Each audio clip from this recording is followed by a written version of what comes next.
तो हम लोग ऑर्डर तक की बात कर चुके थे, ऑर्डर किसको कहते हैं। अभी नेक्स्ट हमको टेक्सोनॉमी कैटेगरी पढ़नी है, वो पढ़नी है। ऑर्डर के बाद क्या आता है बेटा? क्लास। क्या आता है? क्लास। तो क्लास क्या होता है? सबसे पहले बोलना, क्लास जो होता है वो होता है ग्रुप ऑफ ऑर्डर। क्या होता है बेटा? Group of order having similar category, having similar characteristic, having similar characters. ये ऐसे ऑर्डर्स होते हैं जिनके कैरेक्टर क्या होते हैं? सिमिलर होते हैं, कुछ कॉमन कैरेक्टर्स इनके होने चाहिए, उनके बेसिस पे ये क्लास बनता है। ये फैन बंद कर दो बेटा, ये वाला फैन बंद कर दो। यहाँ से है नहीं, वहाँ चलो बैठो। तो हम लोग बात कर रहे थे क्लास की। क्लास जो होता है वो ग्रुप ऑफ ऑर्डर होता है। मतलब क्या है ग्रुप ऑफ ऑर्डर का? कि सिंपल सा मतलब, इसके पहले जब हमने ऑर्डर पढ़ा था तो मान लो कि एक ऑर्डर हमने क्या पढ़ा था वहाँ पर? बोलो, पॉलीमोनियल्स पढ़ा था। बोलो पॉलीमोनियल्स पढ़ा था। पॉलीमोनियल, उसके बाद एक और ऑर्डर वहाँ पे हमने पढ़ा था, क्या पढ़ा था? बोलो, कार्निवोरा पढ़ा था। क्या पढ़ा था? कार्निवोरा। अब देखो पॉलीमोनियल्स और कार्निवोरा में क्या था? इसमें सिमिलर फैमिलीज थी। क्या थी बेटा? Similar families. तो सिमिलर फैमिलीज थी, उन फैमिलीज को मिलाकर हमने पॉलीमोनियल्स बनाया था। यानी कि वहाँ पे सोलनेसियाई और कार्बोनेसियाई को मिलाकर क्या बनाया था? पॉलीमोनियल। तो जब दो अलग अलग फैमिलीज जो एक दूसरे के कुछ कैरेक्टर्स उन दोनों के बीच में कॉमन, उनको मिलाकर क्या बनाते थे? ऑर्डर बनाते थे। ऐसे क्या है कि हम जब दो अलग अलग ऑर्डर्स को देखते हैं और उन दोनों के बीच में अगर कुछ कैरेक्टर्स कॉमन मिलते हैं तो उनको मिलाकर क्या बना देते हैं? क्लास। क्या बनाए? क्लास। जैसे एक क्लास है मैमेलिया। क्या क्लास है बेटा? मैमेलिया। मैमेलिया क्लास जो है इसमें प्राइमेट, एक ऑर्डर होता था प्राइमेट और एक ऑर्डर होता था कार्निवोरा। क्या होता था बेटा? कार्निवोरा। देखो हमने पढ़ा था लाइन वाला ऑर्डर। तो कार्निवोरा और प्राइमेट और इसमें कार्निवोरा, प्राइमेट और कुछ नॉन प्राइमेट। क्या बेटा? Non primate. ये भी एक। तो प्राइमेट, नॉन प्राइमेट और कार्निवोरा को मिला के हमने एक नया ग्रुप बनाया, जिस ग्रुप को क्या कहा? क्लास। और क्लास का नाम क्या दे दिया? मैमेलिया। क्लियर? कोई दिक्कत तो नहीं है? किस बेसिस पे? ये जितने भी ऑर्गेनिज्म थे, इन सारे ऑर्गेनिज्म के ऊपर की बॉडी के ऊपर बॉडी हेयर प्रेजेंट थे और दूसरा ये जो थे मिल्क फीडिंग थे। क्या थे बेटा? Milk feeding. ये अपने न्यूवन को मिल्क फीडिंग कराते थे। इन दोनों कॉमन कैरेक्टर के बेसिस पे इन तीनों ग्रुप्स को मिला के एक नया ग्रुप बनाया गया क्लास, जिसको कहा गया मैमेलिया। क्लियर है बेटा? कोई दिक्कत तो नहीं है? बात समझ में आ गई? चलो, तो ये क्लास तुम्हें समझ में आ गई। यहाँ पे नेक्स्ट जो हमारा है वो है क्लास के बाद फाइलम। क्या है बेटा? फाइलम या फिर डिवीजन। डिवीजन किसके लिए वो वर्ड यूज करते हैं बेटा? प्लांट के केस में। और फाइलम किसके लिए वर्ड यूज करते हैं? एनिमल्स के लिए। चलो ध्यान से, फाइलम या डिवीजन क्या है? Group of classes, group of classes having common character. कुछ ऐसे क्लासेस का एक ग्रुप बनाया गया जिनके बीच में कुछ कॉमन कैरेक्टर्स थे और उन कॉमन कैरेक्टर्स के बेसिस पे उस ग्रुप को बनाकर उस ग्रुप को क्या कह दिया गया? फाइलम या फिर डिवीजन। क्या कह दिया गया? फाइलम या फिर डिवीजन। जैसे मैमेलिया था। क्या था बेटा? मैमेलिया था। इस मैमेलिया के साथ एवीज। क्या था बेटा? एवीज। उसके बाद क्या था? एम्फीबिया। क्या था बेटा? एम्फीबिया। रेप्टिलिया या रेप्टाइल कह लो, रेप्टिलिया। उसके बाद एम्फीबिया, रेप्टिलिया और पीसेस। ये 5 क्लासेस हैं, अलग अलग क्लासेस। इस क्लास में मैमल्स के बारे में पढ़ते हैं, इस क्लास में बर्ड्स के बारे में पढ़ते हैं। बर्ड्स का क्लास है। ये जो क्लास है एम्फीबियंस का, जो वाटर और इसमें लैंड दोनों में रहते हैं। ये जो क्लास है वो रेप्टाइल्स, जैसे हमारे ये छिपकली हो गए, लिजार्ड हो गए, जो रेंगते हुए चलते हैं, वो रेप्टिलिया हो गए। और तीसरी जो वाटर में रहने वाले मछलियां हैं वो तीसरी हो गई। तो ये पांचों क्लासेस को मिला के और तो क्या लिखे नीचे एक ग्रुप पीसेज PICES, जो ये पांचों क्लासेस को मिला के एक क्लास बना, एक नया ग्रुप बनाया गया। उस ग्रुप को क्या कहा गया भैया बेटा? फाइलम। ग्रुप का क्या कहा गया? फाइलम। और उस ग्रुप का नाम क्या दे दिया गया? कॉर्डेट। क्या नाम दे दिया गया? कॉर्डेट। क्लियर है? बोलो, आई बात समझ? पूरा कॉन्सेप्ट स्टार्टिंग से हमने टेक्सोनॉमिक कैटेगरी की हायरार्की बनाई थी, तो वहाँ पे देखा था कि स्पीशीज क्या था, ऐसे ग्रुप ऑफ ऑर्गेनिज्म थे जो आपस में रिप्रोडक्शन कर सकते थे। उसके बाद जीनस क्या था, कुछ कॉमन कैरेक्टर वाले स्पीशीज को मिला के जीनस बना दिया था, कुछ कॉमन कैरेक्टर वाले जीनस को मिला के फैमिली बना दिया था, कुछ कॉमन कैरेक्टर वाले फैमिलीज को मिला के ऑर्डर बना दिया, कुछ कॉमन कैरेक्टर वाले ऑर्डर्स को मिला के क्लास, कुछ कॉमन कैरेक्टर वाले ऑर्डर को मिला के फाइलम या फिर डिवीजन बना। क्लियर? कोई दिक्कत तो नहीं है? मिटा दें इसको। इसके बाद हमको हायर मोस्ट टेक्सोनॉमिक कैटेगरी पढ़नी है। Higher most taxonomic category 5 kingdom classification हम पढ़ रहे हैं यहाँ पे, तो उसके basis higher most taxonomic category. देखो अभी ये जो 5 किंगडम क्लासिफिकेशन हम पढ़ रहे हैं, मतलब जिसमें 5 किंगडम क्लासिफिकेशन आने वाले टाइम में बताएं कि 5 किंगडम और 6 किंगडम क्लासिफिकेशन जो हम सेकंड चैप्टर पढ़ेंगे बायोलॉजिकल क्लासिफिकेशन को वहाँ पे, तो उसमें बताएंगे कि 5 किंगडम क्लासिफिकेशन के बाद एक 6 किंगडम क्लासिफिकेशन अभी आने वाला है, अभी न्यू मॉडर्न बायोलॉजी में आएगा। अभी इसके बाद हमको जो हायर मोस्ट टेक्सोनॉमिक कैटेगरी पढ़नी है वो पढ़ना है किंगडम। क्या पढ़ना है बेटा? किंगडम। ये जो किंगडम होता है, ये किंगडम ग्रुप ऑफ क्या? फाइलम या फिर डिवीजन। ग्रुप ऑफ फाइलम या फिर डिवीजन।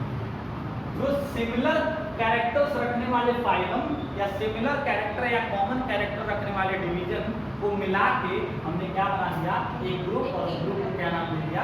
किंगडम। बात समझ में आ गई? जैसे हमने क्या किया कि जितने भी कॉर्डेट्स थे, क्या थे? कॉर्डेट, जो अभी हमने पढ़ा मैमल और उनको मिला के, उनके साथ हमने क्या पढ़ा? नॉन कॉर्डेट पढ़ा। क्या पढ़ा बेटा? Non chordate. नॉन कॉर्डेट में मान लो तुम्हारे हो गए आर्थ्रोपोडा हो गया, मलुस्का हो गया, इकाइनोडर्मेटा हो गया, वहाँ पे कोरिफेरा हो गया, सिलेंड्रेटा हो गया, प्लेटिहेल्मिन्थस हो गया, लिख देते हैं। कॉर्डेटा के बाद हमने यहाँ पे आर्थ्रोपोडा हो गया, पोडा हो गया, मलुस्का हो गया, कोरिफेरा हो गया, इकाइनोडर्मेटा हो गया, इकाइनोडर्माटा हो गया, एनेलिडा हो गया, उसके बाद सिलेंड्रेटा हो गया।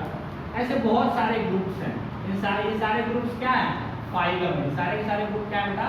फाइलम है। और इन सारे फाइलम्स को मिला के एक नया ग्रुप बना, किंगडम बनाया गया, जिसको नाम क्या दे दिया गया? एनिमेलिया। क्या नाम दे दिया गया बेटा? एनिमेलिया। आप समझ में आया? कोई दिक्कत हो रही? बोलो, समझ में आया? ठीक है।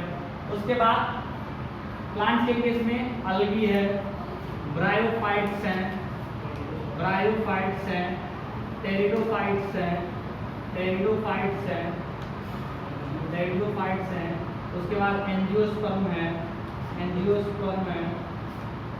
उसके बाद जिम्नोस्पर्म है। ये सब क्या है? जिम्नोस्पर्म है। ये सब क्या है? डिवीजन है। और इन सबको मिला के क्या एक किंगडम बनाया गया। किंगडम को क्या नाम दे दिया गया? Planting kingdom. क्या नाम दे दिया गया? Planting kingdom. आप समझ में आती? कोई दिक्कत तो नहीं है? तो सारे कैटेगरीज का डेफिनेशन और कुछ एग्जांपल के साथ उन्हें याद हो जाएंगे, उसमें कोई दिक्कत तो नहीं है। बोलो, क्लियर है? सारे वर्ड्स का मतलब, किंगडम क्या होता है, जीनस क्या होता है, क्लासेस क्या होती हैं, समझ में आया? बोलो, क्लासेस को अभी एक चीज समझना। चलो अभी एक चीज समझना। जैसे हम कभी कभी क्या होता है, देखो इस चैप्टर में 2 वर्ड्स में कभी कभी फंस जाते हैं। एक होता है कैटेगरी। कौन सी कैटेगरी? Taxonomic category. और एक होता है टैक्सॉन। क्या होता है बेटा? हम जब पढ़ते हैं तो पढ़ने के टाइम पे दोनों वर्ड्स का मतलब हमको सेम समझना है, और कभी कभी किताबों में दोनों के डेफिनेशन को हम समझ नहीं पाते, दोनों के डेफिनेशन को हम समझ नहीं पाते। देखो ध्यान से, बेटा दे इसको, चलो समझ लेना ध्यान से। जो टैक्सोनॉमिक कैटेगरी है, वो टैक्सोनॉमिक कैटेगरी जो है वो हमने अभी तुम्हारे सामने एक सारा का सारा कैटेगरी एक्सप्लेन किया। Kingdom, phylum, class, order, family, genus, species, ये सब क्या है? टेक्सोनॉमिक कैटेगरी है। और हर कैटेगरी में अलग अलग ऑर्गेनिजम्स का ग्रुप जो उन कैटेगरी का एक रैंक बताता हो उसको हम क्या कहते हैं? टैक्सॉन कहते हैं। जैसे ध्यान से समझना, हमने कहा था यहाँ पे जीनस, क्या कहा था बेटा? जीनस। तो जीनस में एक कैटेगरी हो गई। अब ये जीनस अगर ह्यूमंस का ग्रुप है तो उसके लिए क्या वर्ड हो जाएगा? होमो। अगर वहां पे ये आम का ग्रुप है तो क्या हो जाएगा? मैंगिफेरा। क्या हो जाएगा बेटा? मैंगिफेरा। अगर ये टाइगर या लियोपार्ड का ग्रुप है तो क्या हो जाएगा? पार्डस। क्या हो जाएगा? पार्डस। बात समझ में? तो ये क्या था? टैक्सोनॉमिक कैटेगरी था। इस कैटेगरी में ऑर्गेनिजम्स का ग्रुप जो रैंकिंग बता रहा है, ये सब ग्रुप क्या है? टैक्सॉन है। ग्रुप क्या है? टैक्सॉन। ध्यान से समझना, एक टैक्सोनॉमिक कैटेगरी से अगर ऑर्गेनिजम्स का ग्रुप जो एक रैंकिंग रखता है, वो प्रेजेंट करती है रैंकिंग वाला ऑर्गेनिज्म का ग्रुप क्या है? टैक्सॉन है। और ये क्या है? कैटेगरी। नहीं है? एक बार और बताओ। टैक्सोनॉमिक कैटेगरी जो मैंने कैटेगरीज बनाई थी, कौन कौन सा? ऑर्गेनिजम्स के ग्रुप को डिवाइड करके, किंगडम, फाइलम, ये सब टैक्सोनॉमिक कैटेगरी थी। हर कैटेगरी में अलग अलग ऑर्गेनिजम्स का ग्रुप अलग अलग रैंक्स होता था। बात समझ में आया? जैसे समझो, होमो एक ऑर्गेनिजम्स का ग्रुप है जिसको हम ह्यूमन कहते हैं, और ह्यूमन का कौन सा रैंक है? नीचे से सेकंड रैंक। बात समझ में आ रही? ये ह्यूमन का जो सेकंड मोस्ट स्मॉलेस्ट रैंक है। बात समझ में आ गई? सेपियंस वर्ड नाम है, सेपियंस। ये क्या है? स्पीसीज है। स्पीसीज क्या है बेटा? एक ग्रुप है। स्पीसीज क्या है? एक कैटेगरी है। बात समझ में आ गई? ढूंढना ये कैटेगरी और ये कैटेगरी। स्पीसीज की कैटेगरी में सेपियंस ह्यूमंस का एक रैंक है। जीनस कैटेगरी में होमो भी ह्यूमन का एक रैंक है। ये हायर रैंक के लिए क्या है? Lower rank. बात समझ में आ गई? बोलो। नहीं समझ में आया? जीनस के बाद क्या आएगा बेटा? फैमिली है। क्या है? फैमिली। यहाँ हम पढ़ेंगे होमोनिडी। क्या पढ़ते हैं बेटा? होमोनिडी। होमोनिडी ये हो यहाँ पे हर चीज में कैटेगरी सेम है, चाहे जिस ऑर्गेनिज्म का क्लासिफिकेशन करोगे, टैक्सोनॉमिक कैटेगरी क्या होगी? सेम होगी, लेकिन उनका जो टैक्सॉन होगा वो क्या होगा? बदलते जाएगा। ह्यूमन का टैक्सॉन क्या है? सेपियन। और किस रैंक पे है? स्पीसीज वाले रैंक पे। ह्यूमन का जो टैक्सॉन क्या है? होमो। किस रैंक पे है? जीनस लेवल पे। ह्यूमन का टैक्सॉन क्या है? होमोनिडी। किस रैंक पे है? फैमिली। बात समझ में आ गई? कोई दिक्कत तो नहीं है? तो टैक्सॉन और कैटेगरी में समझ में आया डिफरेंस? एक कैटेगरी में बहुत सारे टैक्सॉन हो सकते हैं। बात समझ में आ गई? या ऐसे कर सकते हैं, बहुत सारे टैक्सॉन भी निकाल आते हैं एक कैटेगरी। क्लियर? कोई दिक्कत तो नहीं है? समझ में आया? कुछ एग्जांपल्स लिखते हैं जो हमारे बुक में दिए हुए हैं टेबल के फॉर्म। तुम लोग भी लिखोगे मेरे साथ, मैं भी लिखूंगा।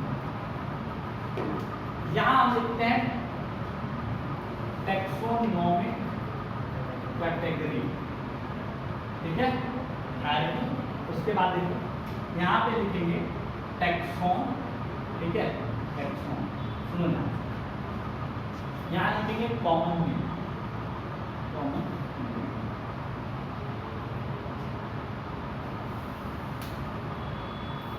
कॉमन नेम समझना। मैंगो। क्या बेटा? मैंगो। टैक्सोनॉमिक कैटेगरी समझना। टैक्सोनॉमिक कैटेगरी में मैंगो का नाम लिखना है हमको।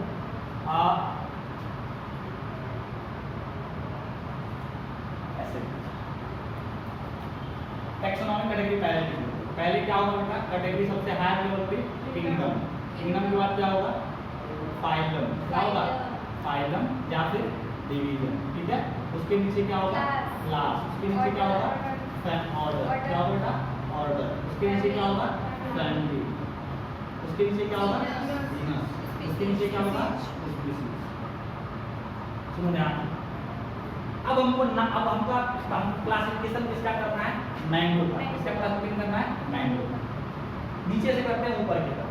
मैंगो का नाम होता है साइंटिफिक नेम मैंगिफेरा इंडिका। तो उसके स्पीसीज का नाम क्या है बेटा? इंडिका। उसके जीनस का नाम मैंगिफेरा। क्या नाम है बेटा? मैंगिफेरा। ठीक है? उसके जीनस का नाम क्या है? मैंगिफेरा। इसका जो मैंगिफेरा जो है, इसका जो फैमिली का नाम होता है एनार्केडिया। क्या होता है बेटा? एनार्केडिया। ठीक है? इसके जो ऑर्डर का नाम होता है वो होता है सेपेंडर्स। क्या नाम होता है बेटा? सेपेंडर्स।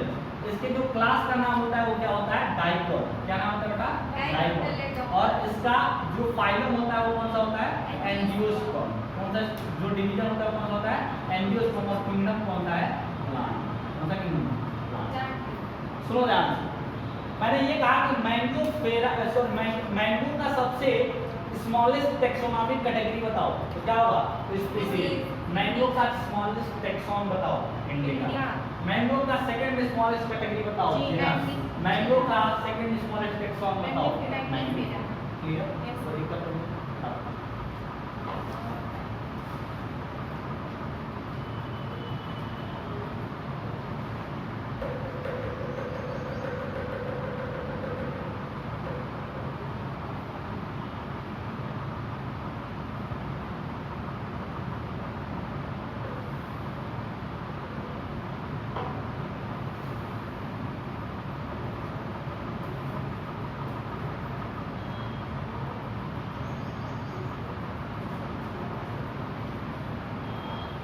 किताब पढ़ रहे हो, चीजें समझ में आ रही हैं?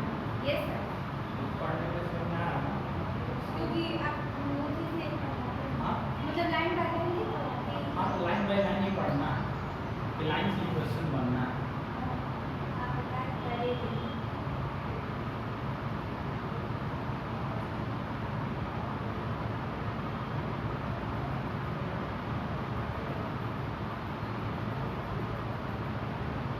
किसी भी लाइन से उठा के क्वेश्चन दे देता है। वो कहीं से भी बना, किसी भी लाइन से।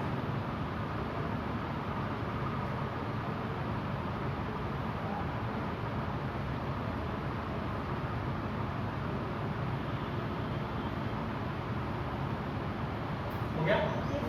चलो, अब दूसरा हम ऑर्गेनिज्म लेते हैं। क्या ले लें, ह्यूमन ले लें। चलो ह्यूमन ले लेते हैं। ह्यूमन का नाम होता है होमोसेपियंस। क्या नाम होता है बेटा, होमोसेपियंस। तो स्पीसीज कैटेगरी में टेक्सॉन ह्यूमन का कौन सा होगा, सेपियंस। कौन सा होगा बेटा, सेपियंस। ठीक है। उसके बाद जीनस कैटेगरी में इसका टेक्सॉन कौन सा होगा बेटा, होमो। कौन सा होगा, होमो।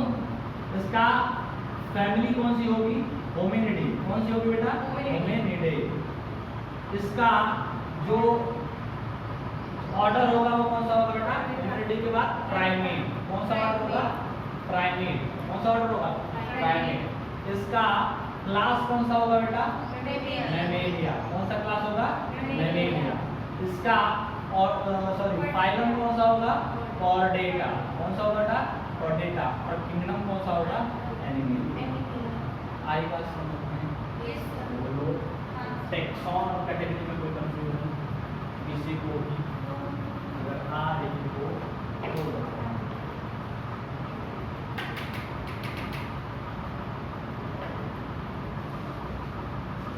कल हम लोग पढ़ेंगे टेक्सोनॉमिक हेड और कल ये चैप्टर हो जाएगा समाप्त। ठीक है, फिर हम लोग स्टार्ट करेंगे बायोलॉजिकल क्लासिफिकेशन। इस महीने में हम लोग को खत्म कर लेना है अपना डाइवर्सिटी वाला चार्ज। तो बहुत टाइम है, 10 तारीख।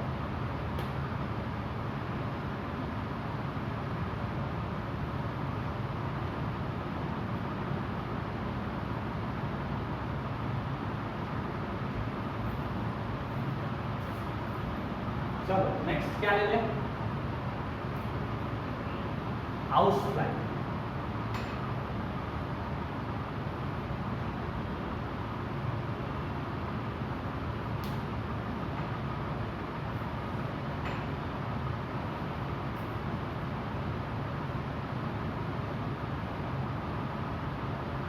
चलो देखो, हाउस फ्लाई का नाम होता है साइंटिफिक नेम मस्का डोमेस्टिका। तो इसका नाम क्या हो जाएगा, स्पीसीज लेवल पे इसके टेक्सॉन का नाम क्या हो जाएगा, डोमेस्टिका। ठीक है। इसका जीनस क्या हो जाएगा, मस्का। जीनस क्या हो जाएगा बेटा, मस्का। इसका फैमिली का नाम क्या हो जाएगा बेटा, म्यूसिडी। क्या नाम हो जाएगा, म्यूसिडी। क्लियर। इसका ऑर्डर क्या हो जाएगा बेटा, डिप्टेरा। क्या ऑर्डर हो जाएगा, डिप्टेरा। वो कौन होता है, डिप्टेरा ऑर्डर। इसके बाद इसका जो क्लास होगा उस क्लास का नाम क्या हो जाएगा, इंसेक्टा, क्या नाम हो जाएगा? इंसेक्टा। इसके बाद इसका जो फाइलम होगा उसका नाम हो जाएगा आर्थ्रोपोडा। क्या क्या नाम हो जाएगा? आर्थ्रोपोडा, क्योंकि इसके अंदर ज्वाइंट लेग होता है। क्या होता है बेटा? ज्वाइंट। और इसका जो किंगडम हो जाएगा, किंगडम क्या हो जाएगा? एनिमल। क्या किंगडम हो जाएगा? और समझ में आया?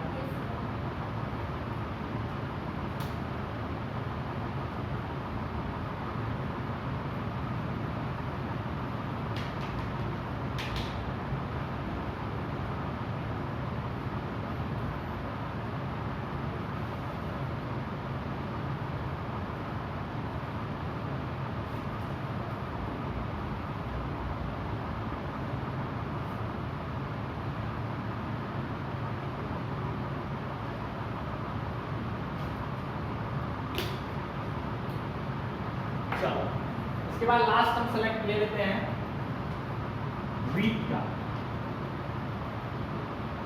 जो बुक में है एग्जाम्पल, वो एग्जाम्पल तुम्हें याद करना होगा, चाहे हर जगह, चाहे डाइवर्सिटी पढ़ोगे वहाँ भी, हर जगह जो बुक के अंदर जो एग्जाम्पल है उसी को याद करना है, क्योंकि क्वेश्चन वहीं से पूछा जाएगा। ऐसे अगर साइंटिफिक नेम ऑफ एग्जामिनर पूछने लगे तो दुनिया में 1.7 मिलियन ऑर्गेनिज्म, तो तुम सब तो याद कर नहीं पाओगे।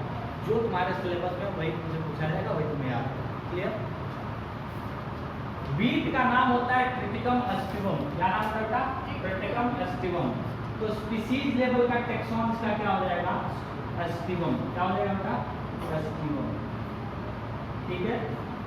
इसका जीनस लेवल का टेक्सोन क्या हो जाएगा? ट्रिटिकम। क्या हो जाएगा बेटा? ट्रिटिकम। इसका फैमिली क्या हो जाएगा? पोएसी। क्या हो जाएगा? पोएसी। और इसका जो ऑर्डर होगा वो होगा पोएल्स। क्या होगा? पोएल्स। और इसका जो क्लास होगा वो होगा मोनोकॉट, मोनोकॉटिलिडनाई। ठीक है। और इसका जो डिवीजन होगा वो क्या होगा? एंजियोस्पर्मा। क्या होगा बेटा? एंजियोस्पर्मा। और इसका जो किंगडम होगा क्या होगा? प्लांटेड। क्या हो जाएगा किंगडम? तो ये 4 एग्जाम्पल जिनकी टेक्सोनोमिक हायरार्की, उनके टेक्सोन की दी गई है टेक्सोनोमिक कैटेगरी के फॉर्म। अब सुनना ध्यान से, ये देख लो फिर बताता हूँ कुछ बात। जब मैंने तुमको बताया था टेक्सोनोमिक कैटेगरी के बारे में, तो मैंने बताया था कि जब आप ऊपर से नीचे आते हो, मतलब हायर कैटेगरी से लोअर कैटेगरी, तो नंबर ऑफ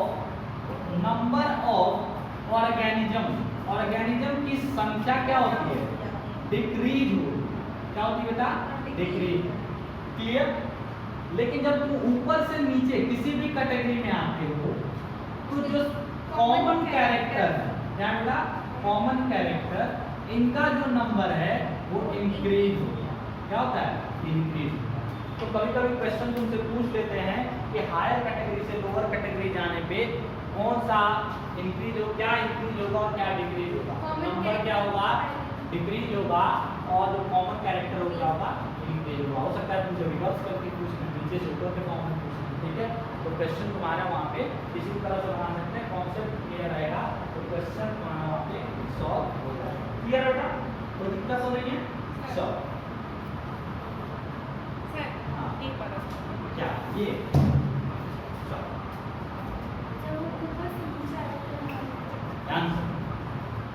ह्यूमन क्या है?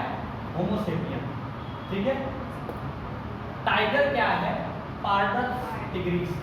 क्या है? Panthera tigris. क्या है? Panthera tigris. और टाइगर क्या है? पैंथेरा टिग्रिस है। ह्यूमन क्या है? होमोसेपियन। ठीक है।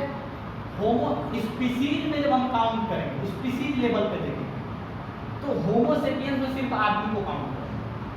लेकिन जब किंगडम की बात करेंगे तो दुनिया में जितने भी एनिमल हैं उन एनिमल्स में हम भी आते हैं, उन एनिमल्स में टाइगर भी आएगा, गोट भी आएगी, काऊ भी आएगा, सब आएगा। तो यहाँ पे हम सबको काउंट करेंगे। बात समझ में? तो टाइगर में नंबर ऑफ ऑर्गेनिज्म क्या है? ज़्यादा है। स्पीसीज में नंबर ऑफ ऑर्गेनिज्म क्या है? सिर्फ ह्यूमन कम है। तो ऊपर से नीचे आ रहा है तो नंबर ऑफ ऑर्गेनिज्म कम होगा। क्लियर? यहाँ हमने ये कहा था कि एक स्पीसीज के ऑर्गेनिज्म के बीच में इतनी सिमिलैरिटी होती है कि वो दोनों क्या कर सकते हैं? एक दूसरे से रिप्रोडक्शन कर सकते हैं। लेकिन क्या किंगडम में एक इंसेक्ट एक काऊ के साथ रिप्रोडक्शन कर सकता है?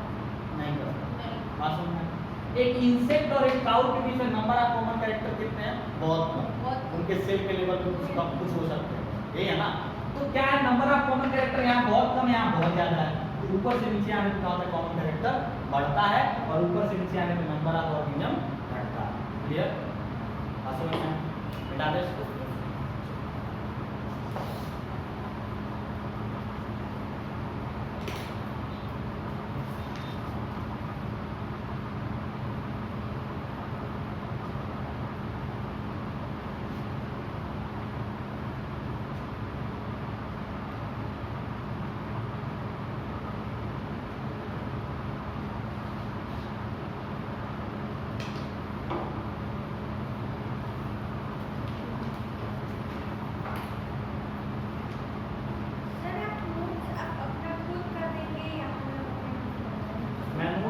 तुम्हें अपने मन से कुछ नहीं करना, तुम्हें अपने मन से सिर्फ पढ़ना है, क्वेश्चन सॉल्व करना। ठीक है, चलो सीट निकालो फटाफट।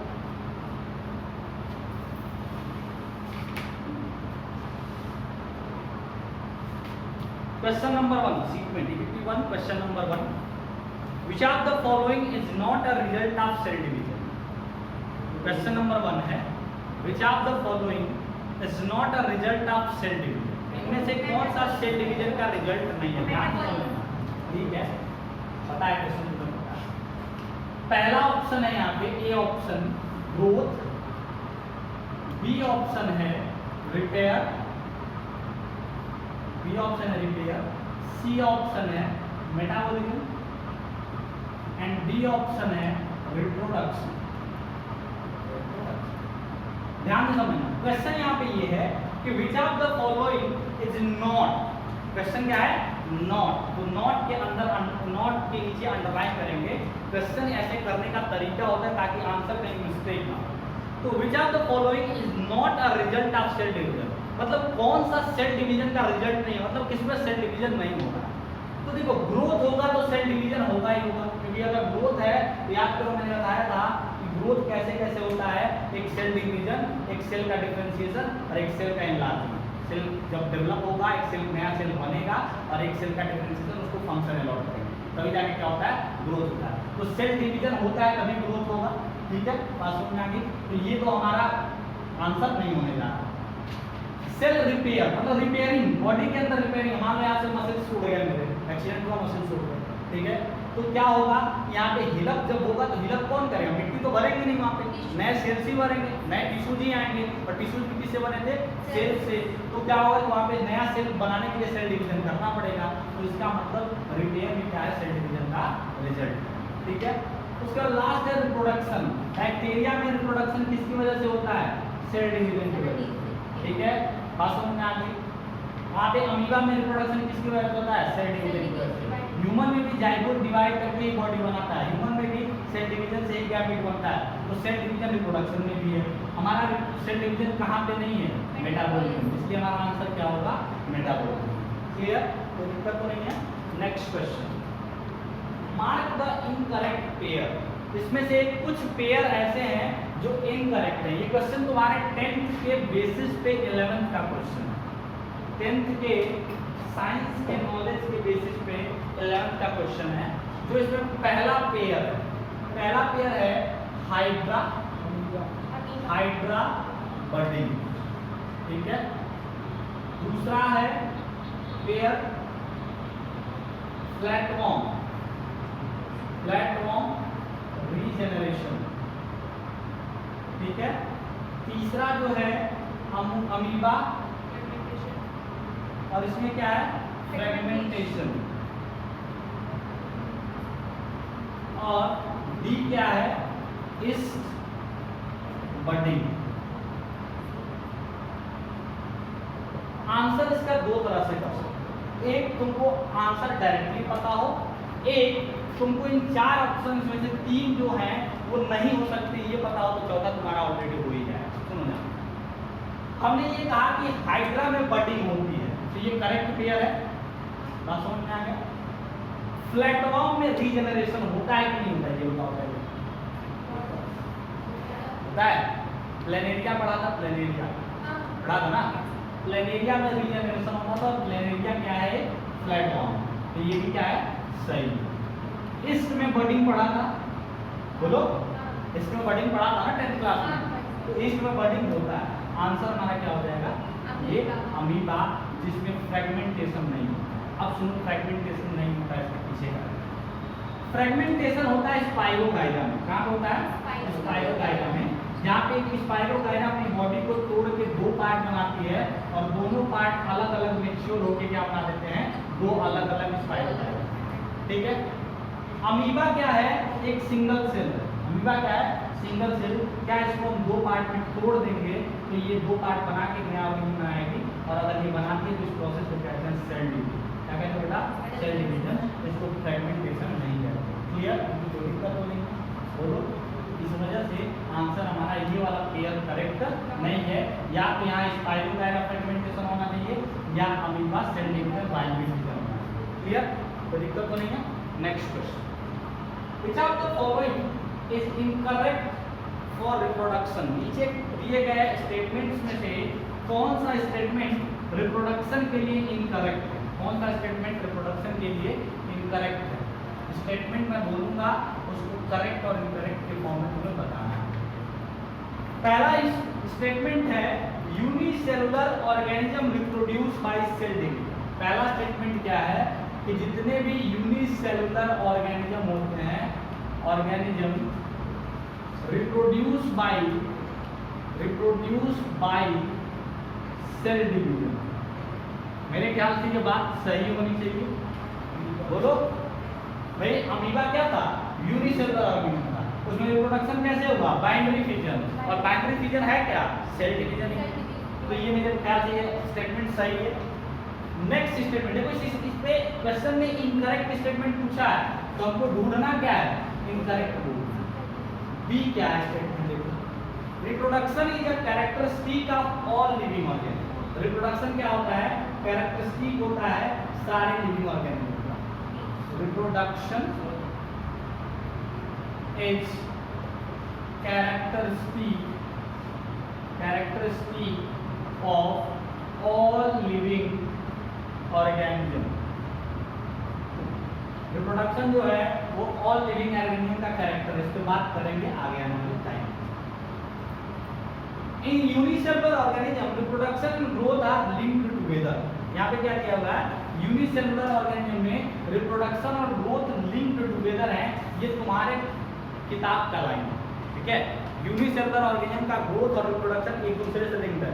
ग्रोथ हुआ तो तुरंत उसके में डिवीजन होगा, रिप्रोडक्शन होगा, ठीक है। रिप्रोडक्शन हुआ उसमें तुरंत क्या होगा, ग्रोथ होगा। तो एक दूसरे से लिंक्ड है ग्रोथ और रिप्रोडक्शन।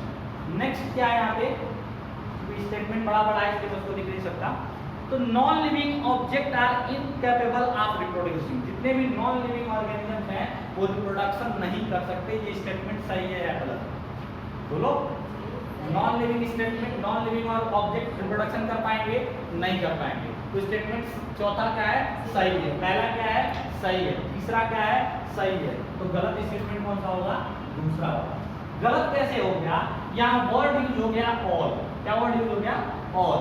तुम्हारे आसपास कुछ ऐसे ऑर्गेनिज्म होंगे जो स्टेराइल होंगे। क्या होंगे, स्टेराइल, या फिर इनफर्टाइल होंगे। क्या होंगे बेटा, इनफर्टाइल। बहुत सारे ऐसे ह्यूमंस हैं जिनके बच्चे नहीं होंगे, इनफर्टाइल है। तो क्या वो लिविंग नहीं है, वो रिप्रोडक्शन नहीं कर सकते, तो लिविंग नहीं है। एक म्यूल होता है, खच्चर पढ़ाया था तुम्हें, म्यूल होता है, ये रिप्रोडक्शन नहीं करता, तो क्या लिविंग नहीं है। तो सारे के सारे ऑर्गेनिज्म का कैरेक्टर नहीं हो सकता रिप्रोडक्शन। अगर ये लिखा होता reproduction is character of living organism तो मान लो, ठीक है, मान लेते कि कैरेक्टर है, उसमें कुछ एक्सेप्शन था। लेकिन यहाँ पे वर्ड क्या यूज किया हुआ है, ऑल लिविंग ऑर्गेनिज्म। तो ये कैरेक्टर, ये जो ऑप्शन होगा वो सही नहीं होगा। तो इसको एग्जांपल के साथ उसके नीचे उसका एक्सप्लेनेशन लिख लो कि क्यों ये स्टेटमेंट सही है।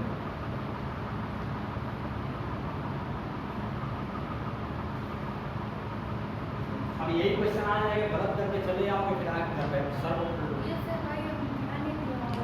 ना, क्वेश्चन ऐसे ही आता और यही सारी चीजों की प्रैक्टिस करा।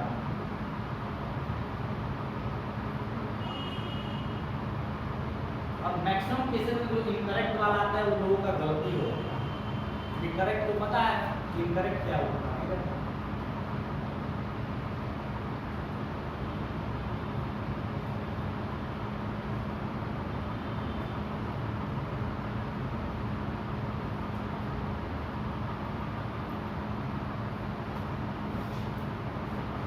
मिटा दें। नेक्स्ट क्वेश्चन है, mark the incorrect statement about या with respect to metabolism. Mark the incorrect statement with respect to metabolism. कौन सा स्टेटमेंट मेटाबॉलिज्म के लिए सही नहीं है, ये हमको देखना है। इनकरेक्ट स्टेटमेंट देखना, क्या देखना है, इनकरेक्ट। पहला जो स्टेटमेंट यहाँ पे है वो स्टेटमेंट है माइक्रोब एग्जिबिट मेटाबॉलिज्म। क्या स्टेटमेंट है, माइक्रोब में मेटाबॉलिज्म होता है। पहला स्टेटमेंट माइक्रोब एग्जिबिट मेटाबॉलिज्म, ठीक है। ये ऑप्शन ये हो गया। ऑप्शन बी क्या है, it is property of all living forms. It is property of all living forms। C option है, the metabolic reaction can be demonstrated in vitro। मतलब डेमोन्स्ट्रेशन इसका इन विट्रो हो सकता है, मतलब बॉडी से बाहर टेस्ट ट्यूब के अंदर इसका डेमोन्स्ट्रेशन हो सकता है। और डी ऑप्शन जो है, it is not defining feature of all life form. Not defining feature. अब बताओ आंसर क्या होगा। माइक्रोब है, जिंदा है, इसके अंदर मेटाबॉलिज्म होगा। चाहे माइक्रोब हो चाहे कोई होगा, जिंदा है तो उसके अंदर एटलीस्ट एनर्जी प्रोड्यूस करने के लिए रेस्पिरेशन होगा, और रेस्पिरेशन क्या है, मेटाबॉलिज्म होगा। It is property of all living forms. ये तुम्हें बता रखा था कि इट इज डिफाइनिंग फीचर, ठीक है। डेमोन्स्ट्रेशन इन विट्रो, उनको एक्सपेरिमेंट कराऊंगा कि रिप्रोडक्शन कैसे होता है, तो तुम देखोगे कहाँ पे, इन विट्रो टेस्ट ट्यूब यानी लैब में। ये भी हो सकता है, तुम्हारा कहाँ नहीं होता। ये वाला स्टेटमेंट गलत है कि metabolism is not defining feature. Metabolism क्या है, एक डिफाइनिंग फीचर है किसका, ऑर्गेनिज्म का। और यहाँ पे क्या लिखा हुआ है, नॉट डिफाइंड, इसलिए ये स्टेटमेंट क्या है, इनकरेक्ट। क्लियर, कोई दिक्कत तो नहीं है। बाकी क्वेश्चन क्या है नेक्स्ट, पांचवा, non living incorrect exhibit show. देखो यहाँ पे गलत, इनकरेक्ट को काट के लिख लो, ऑर्गेनिज्म, टाइपिंग मिस्टेक है। नॉन लिविंग ऑर्गेनिज्म इनकरेक्ट काटो। ऑर्गेनिज्म एग्जिबिट या शो, क्या शो करते हैं, प्रॉपर्टी ऑफ सेल्फ रेप्लिकेशन। क्या नॉन लिविंग के अंदर सेल्फ रेप्लिकेशन की प्रॉपर्टी है, इवोल्यूशन होता है, self regulative interactive system, reversible growth. मैंने तुमको क्या बताया था कि प्लांट के अंदर, सॉरी ऑर्गेनिजम्स के अंदर ग्रोथ क्या होता है, इरिवर्सिबल। तो जो नॉन लिविंग होंगे उनके अंदर ग्रोथ कौन सा होगा, रिवर्सिबल होगा। जैसे देखा होगा डिजर्ट्स के अंदर, अभी जा रहे हो यहाँ पहाड़ बना हुआ, अगले दिन जाओ वहाँ पहाड़ ही नहीं, और आगे कुछ बात समझ में आ रही। तो रिवर्सिबल ग्रोथ वहाँ कभी ऊपर होगा कभी नीचे होगा, बात समझ में आ गई। तो रिवर्सिबल ग्रोथ वहाँ पे होते रहेगा। बाकी सारे क्वेश्चन घर से करके लेके आना, देखूंगा जो नहीं आएगा मैं यहाँ, ठीक है। और कल हम लोग पूरा टेक्सोनॉमिक कैटेगरी पर टेक्सोनॉमिक एड पढ़ के आना, क्योंकि कल हम लोग को खत्म करना है, ठीक है।